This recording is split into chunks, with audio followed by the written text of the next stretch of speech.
അങ്ങനെ നമ്മൾ വണ്ടിയൊക്കെ പാർക്ക് ചെയ്ത് കഴിഞ്ഞ് കുറച്ച് വഴി അങ്ങോട്ട് ഫ്രണ്ടിലേക്ക് കയറി നടക്കാനുണ്ട്. ഇതാണ് സെന്റ് തോമസ് മൗണ്ട്. ഇവിടേക്ക് നമ്മൾ വാഹനങ്ങൾ അങ്ങോട്ട് മുകളിലേക്ക് കയറ്റിവിടില്ല.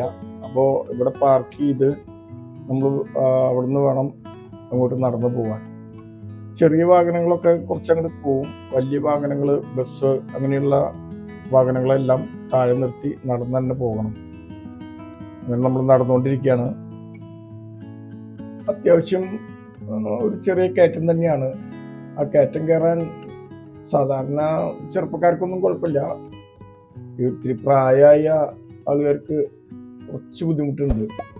എന്നിരുന്നാലും കുഴപ്പമില്ല, നമ്മളൊരു പുണ്യസ്ഥലത്തേക്കല്ലേ പോകുന്നത്. അങ്ങനെ നമ്മൾ നടന്ന് ഏകദേശം ആ സ്റ്റെപ്പുകൾ, അതായത് പള്ളിയിലേക്ക് കയറുന്ന സ്റ്റെപ്പുകൾ എത്താൻ.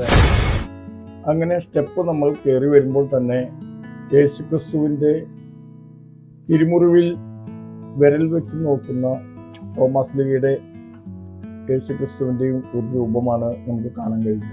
അവിടെ നിന്നും മുന്നോട്ട് നടക്കുമ്പോൾ നമുക്ക് ഒരു ചെറിയ ചർച്ച് തന്നെയാണ്. അതിന് 3 കവാടങ്ങളുണ്ട്. ഇരുവശങ്ങളിലും 2 കവാടങ്ങളും നടുവിൽ ഒരു കവാടവുമായിട്ടുള്ള ഒരു ചർച്ചാണ്. ആ പള്ളിക്കകത്ത് ഇപ്പോൾ ദിവ്യബലി നടന്നുകൊണ്ടിരിക്കുകയാണ്. ഏകദേശം കഴിയാറായിട്ടുണ്ട്. അത് കഴിഞ്ഞിട്ട് പള്ളിക്കകത്ത് കയറാം എന്ന് കരുതിയിട്ടാണ്. ഇപ്പോൾ ഏകദേശം ആ ദിവ്യബലി കഴിഞ്ഞിട്ടുണ്ട്. ഇപ്പോൾ അതിൻ്റെ ഉള്ളിൽ ദിവ്യബലി കഴിഞ്ഞിട്ടും ആളുകൾ പുറത്തേക്ക് ഇറങ്ങുന്നില്ല. കാരണം ആ കുരിശുരൂപം തൊട്ടുമുട്ടണം. അത് കാരണം കൊണ്ടാണ്. പിന്നെ പ്രത്യേകിച്ചും ഞായറാഴ്ച ആയതുകൊണ്ട് ഒരുപാട് ജനങ്ങൾ വന്നിട്ടുണ്ട്. ഇത് കഴിഞ്ഞ വർഷം തന്നെ അടുത്ത കുർബാനയുണ്ട്. അത് കാരണം കൊണ്ട് പള്ളിയകം ഒഴിഞ്ഞ് നമുക്ക് റെക്കോർഡ് ചെയ്യാൻ പറ്റില്ല. ഇവിടെ വെച്ചാണ് സെന്റ് തോമസ് പൂന്തോത്താൽ കുത്തി മരണപ്പെട്ടത്. 1523 ഡിയാഗോ ഫെർണാണ്ടസ് എന്ന ഒരു പോർച്ചുഗീസുകാരൻ ഇവിടെ ഒരു പ്രയർ ഹാൾ നിർമ്മിക്കുകയുണ്ടായി. 1547 അത് ഒരു ചർച്ചായി മാറി. ഈ ചർച്ച് ബ്രിട്ടീഷ് കാലത്ത് നിർമ്മിച്ചതാണ്.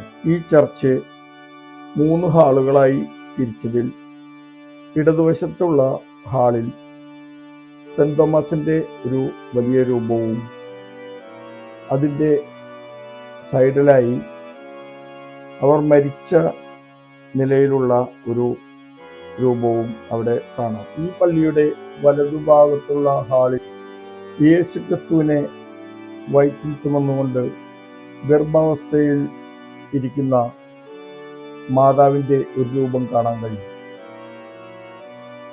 നിരവധി ദമ്പതികൾ ഇവിടെ വന്ന് പ്രാർത്ഥിക്കാറുള്ള ഒരു സ്ഥലം കൂടിയാണ്.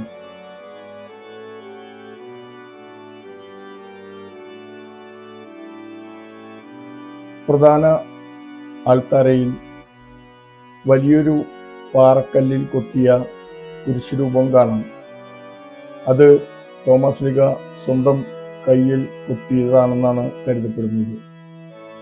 പിന്നെ ഇരുവശങ്ങളിലും നോക്കിയാൽ വലതുഭാഗത്തായി ഒരു മാതാവ് ഉണ്ണിയെടുത്തിരിക്കുന്ന ഒരു ചിത്രം വരച്ചത് കാണാം. ഈ ചിത്രം ലൂക്ക വരച്ച് തോമസ് ലീഗയുടെ കയ്യിൽ കൊടുത്തുവിട്ടതാണെന്നാണ് പറയപ്പെടുന്നത്. അത്രയും പഴക്കമുണ്ട് ആ ഫോട്ടോയ്ക്ക്. ഇപ്പോഴും ആ ഫോട്ടോയ്ക്ക് യാതൊരു കേടുമില്ല.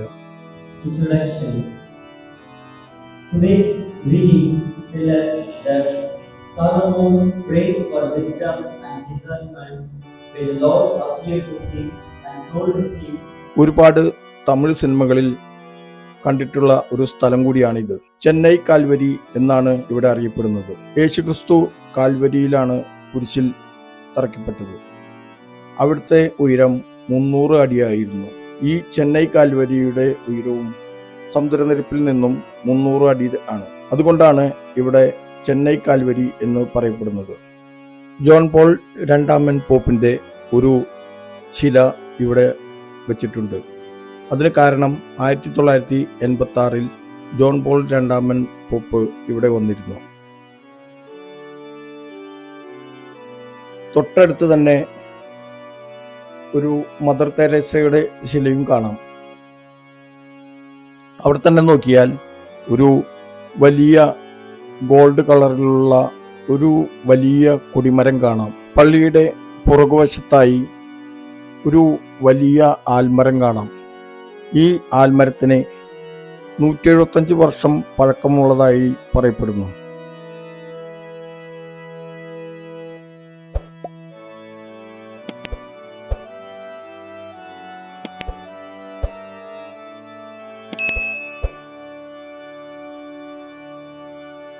ഈ മലയുടെ മുകളിൽ നിന്നാൽ ചെന്നൈ സിറ്റി മുഴുവനായും കാണാൻ കഴിയും.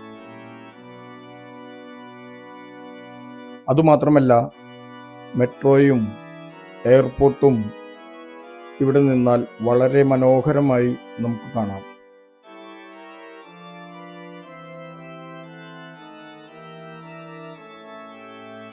അതുകൊണ്ട് ഫ്ലൈറ്റ് ഇറങ്ങുന്നതും പോകുന്നതുമായ കാഴ്ച ഈ മലമുകളിൽ നിന്ന് വളരെ അടുത്ത് തന്നെ കാണാൻ കഴിയും. ഇതുപോലെ എല്ലാം കൂടി കാണാൻ കഴിയുന്ന ഒരു സ്ഥലം ഇന്ത്യയിൽ ഇല്ലെന്ന് വേണം പറയാൻ. അപ്പോൾ നമ്മുടെ സെൻറ് തോമസ് മൗണ്ട് എല്ലാവർക്കും ഇഷ്ടപ്പെട്ടു എന്ന് കരുതുന്നു. ഞാൻ വൈൻഡപ്പ് ചെയ്യാണ്.